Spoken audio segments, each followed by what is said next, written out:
Hello everyone, welcome back to the channel. In this video, we are going to discuss your discrete mathematics of BSc Honors Mathematics Sem Third. तो पिछली video में हमने maximal और minimal element का concept देखा था. आज उसी को ही आगे कंटिन्यू करते हुए हम उसी कुछ स्टेटमेंट्स प्रूफ करेंगे और कुछ एग्जांपल्स करेंगे और फिर हमारे टॉपिक ख़त्म हो जाएगा.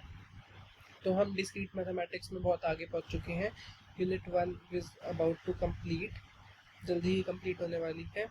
आई होप आपको समझ आ रही होगी. कुछ भी डाउट होता है या कुछ आप डायरेक्ट कमेंट कर सकते हो.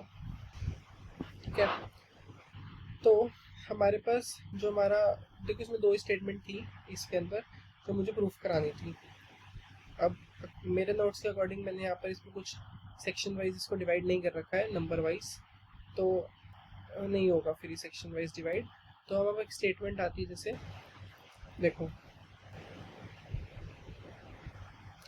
let P be a finite ordered set and there any non-empty subset of P has at least one maximal element. ये स्टेटमेंट कहती है कि अगर हमारे पास एक P कोई भी एक फाइनाइट ऑर्डर्ड सेट है, तो अगर उसके अंदर कोई भी एक non empty subset of P के पास एक एलिमेंट एग्जिस्ट करता है तो वो मैक्सिमल एलिमेंट होगा.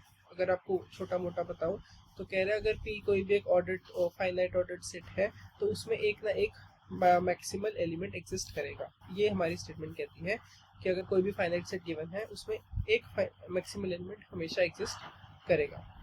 तो इसी चीज़ को हमने प्रूफ करना है. तो इसका प्रूफ देखें तो मैंने S कोई भी एक नॉन एम्प्टी सबसेट मान लिया P का. ठीक है, कोई भी सेट S मान लिया.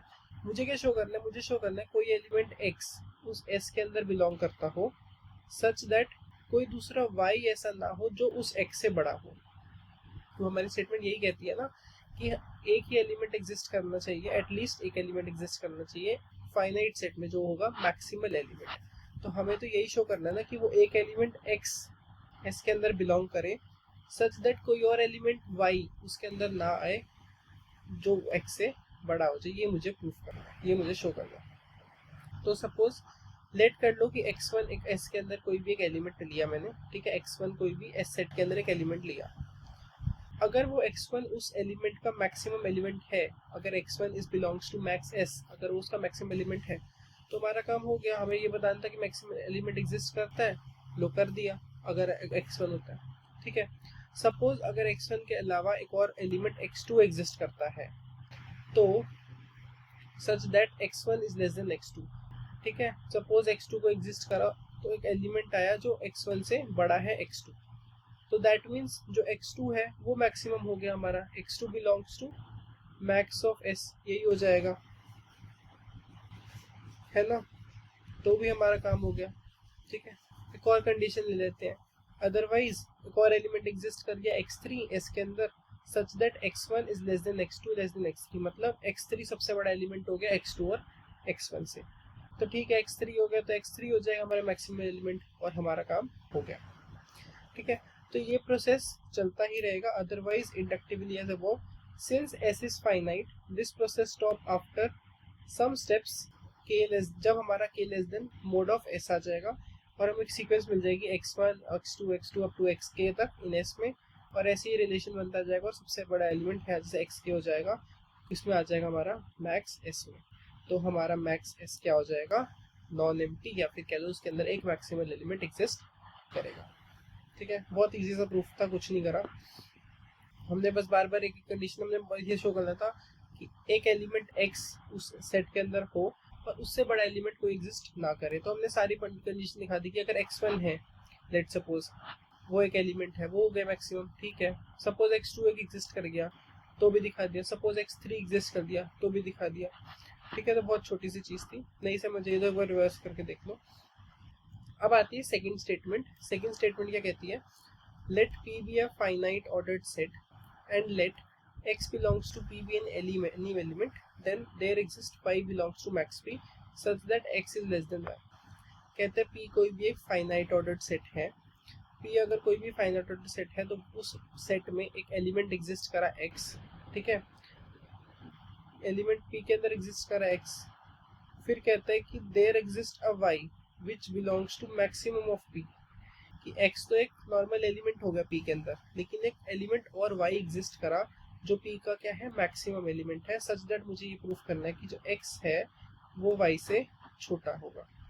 ठीक है, मतलब जो मैक्सिमम एलिमेंट होगा वो y होगा। ठीक है, तो मैंने s एक लेट कर लिया सेट, y जो है वो p के अंदर है और x is less than y।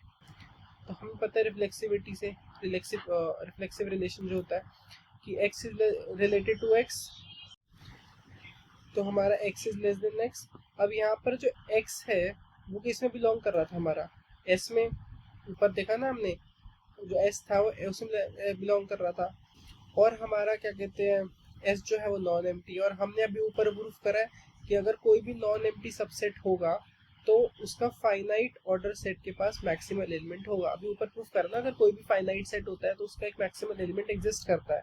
तो वही चीज यहाँ पर लिखी है कि since every non empty subset of a finite order set is a maximal set. अब हम क्लेम करके चल रहे हैं कि z जो है वो है कोई भी एक एलिमेंट है z जो मैक्सिमम है p का। ठीक है, अगर वो मैक्सिमम है तो हमारी बात खत्म, हमें तो और कुछ करने की जरूरत नहीं है। बट लेकिन अगर वो z नहीं है मैक्सिमम तो क्या, अगर वो z मैक्सिमम नहीं है तो वहां पर एक और एलिमेंट एग्जिस्ट करेगा p के अंदर। देखो, अगर कोई एलिमेंट किसी का मैक्सिमम नहीं है तो हम कोई और एलिमेंट पे जाएंगे, कोई और ढूंढेंगे मैक्सिमम होना हो। तो हमने मान लिया वो w है, सच दैट कि जो z है वो छोटा है w से, w बड़े वाले एलिमेंट हो गए मैक्सिमम। तो जो हमें ये पता है कि z है वो भी s में है, तो हम लिख सकते हैं कि x is less then z, क्योंकि देखो अगर x लेस देन z है तो z भी लेस देन w है। ये हम चीज कर सकते हैं ना, क्योंकि देखो z जो है वो s में है और जो हमारा x था that is less then z। तो बाय ट्रांजिटिव रिलेशन अगर मैं इन दोनों को यूज करूँ तो मेरे पास क्या आ जाएगा, सीधा मेरा x किससे लेस आ जाएगा, w से। अगर x मेरा w से लेस आ गया तो दैट क्लियरली मींस कि जो w है वो s के अंदर बिलोंग करता है। बट w तो x के अंदर बिलोंग करता ही नहीं है, क्योंकि वो किस में बिलोंग कर रहा था, ऊपर p के ऊपर। तो वो यहाँ से s में आ गया, which contradicts our fact. That means कि जो z है वो हमारा मैक्सिमम z में, क्योंकि हमने उससे करा था ना कि मैक्सिमम में नहीं करता, उससे तो हमारा कॉन्ट्राडिक्ट हो गया। तो इसका मतलब z जो हमारा मैक्स s में वो बिलोंग करता है, तो और z हमारा लेस देन w है। Hence our assumption is wrong and z belongs to max p. There exists z belong to max p such that x is less than z, जो हमने चीज प्रूफ करनी थी। ठीक है, देखो ये बहुत छोटे छोटे प्रूफ है, बैक करके थोड़ा अंडरलाइन दिख रहा होगा, बैक करके नोट भी कर लेना, आ जाते हैं छोटे मोटे उसमें। ठीक है, ये था हमारा दो स्टेटमेंट जो हमको प्रूफ करानी थी। अब आते हैं एग्जाम्पल्स पे। देखो ये एग्जाम्पल कहता है, देखो पहले मैंने स्टेटमेंट लिखी है फिर उसकी एक्सप्लेनेशन लिखी है, तो आप एक्सप्लेनेशन मैंने समझाने के लिए लिखी है। आप अपने हिसाब से, जब अगर क्वेश्चन आ जाता है पेपर में तो अपने हिसाब से आप एक्सप्लेन कर सकते हो इन योर एग्जाम। देखो ये स्टेटमेंट कहती है subset of Q which is subset of P slash with relation can have any one maximal element or more। ठीक है, वो कह रहे हैं कि P एक सेट है जो हमारा इंटीजर्स का है, Q एक सेट है जो हमारा नेचुरल नंबर्स का है। तो वो ये कहता है कि उसके पास एक या उससे ज्यादा मैक्सिमल एलिमेंट हो सकता है। तो यहाँ समझो हमारा जो P है वो हमारा रिप्रेजेंट करा रहा है सारे इंटीजर्स का सेट। इंटीजर्स कौन से, मतलब -2, -1, 0, 1, 2 ऐसे जो आते हैं इंटीजर्स। और जो Q है वो हमारा रिप्रेजेंट करा रहा है नेचुरल नंबर्स का। अब हमें पता है कि नेचुरल नंबर्स इनफाइनाइटली होते हैं, उसका कोई एंडिंग हमें टर्म नहीं पता कि नेचुरल नंबर एंड कहाँ पर होते हैं, हमें ये चीज़ नहीं पता। तो कोई भी हाईएस्ट नंबर हम नहीं बता सकते कि ये एलिमेंट सबसे बड़ा होगा इन सबसे, है ना। तो इसलिए क्यू के पास मैं ये कह दूंगा कि क्यू के पास कोई मैक्सिमल एलिमेंट नहीं होगा। ठीक है, समझ आया, बहुत सिंपल सा एग्जांपल था ये। तो क्लियर सी बात है, हम नहीं बता सकते नेचुरल नंबर्स इनफाइनाइट होते हैं और हमें नहीं पता वो एंड कहाँ पर हो रहे हैं, तो we can't tell the maximal element. ऐसे ही सेकंड आता है, ये कहता है कि a subset of a chain of natural number has the maximal element if f is finite and non empty.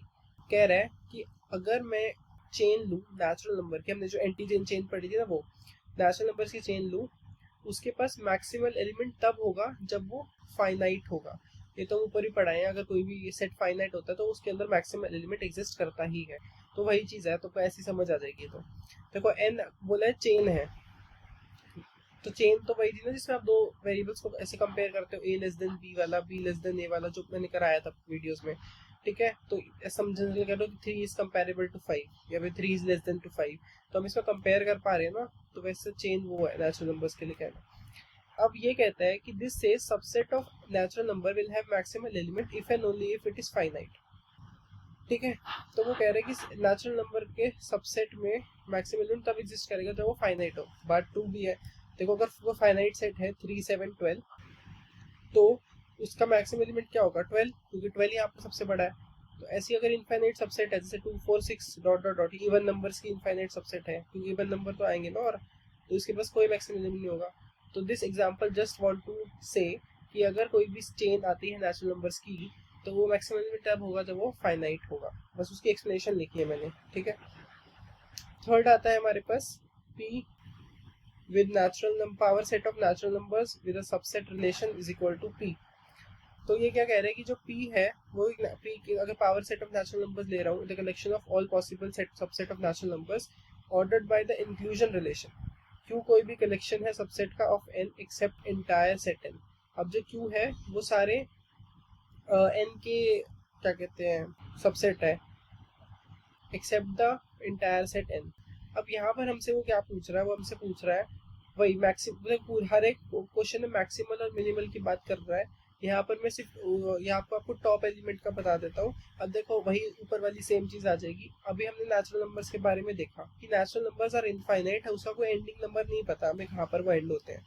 तो यहाँ पर अगर मेरे को टॉप एलिमेंट डिफाइन करना हो अगर, तो टॉप एलिमेंट होगा इसका, टॉप एलिमेंट पढ़ के नहीं होगा, क्योंकि टॉप एलिमेंट क्या होता है कि जो सबसे बड़ा एलिमेंट हो या फिर वो जो सबके अंदर सबको संभाले सारे नंबर्स को, ऐसा कुछ मैं समझा एग्जांपल से। तो वैसे वो होगा टॉप एलिमेंट। तो यहाँ हमें नेचुरल नंबर्स में तो ये पता ही नहीं है ना कि लास्ट एलिमेंट क्या है, एंडिंग एलिमेंट क्या है। तो वी कांट से सबसे बड़ा एलिमेंट कौन सा है, तो वही यही हो जाएगा कि क्यू के पास कोई भी टॉप एलिमेंट यहाँ नहीं है, ठीक है।